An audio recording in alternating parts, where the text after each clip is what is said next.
بسم الله الرحمن الرحيم.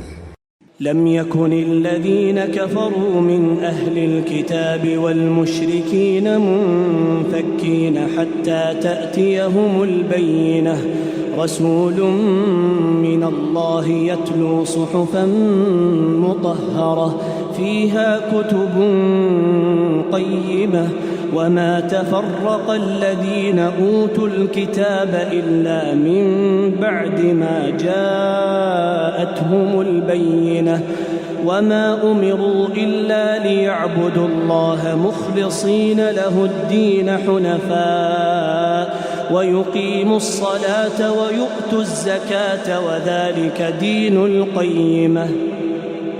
إن الذين كفروا من أهل الكتاب والمشركين في نار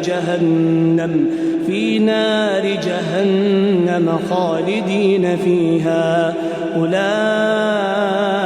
هم شر البرية. إن الذين آمنوا وعملوا الصالحات أولئك هم خير البرية، جزاؤهم عند ربهم جنات عدن تجري من تحتها الأنهار خالدين فيها أبدا، رضي الله عنهم ورضوا عنه، ذلك لمن خشي ربه.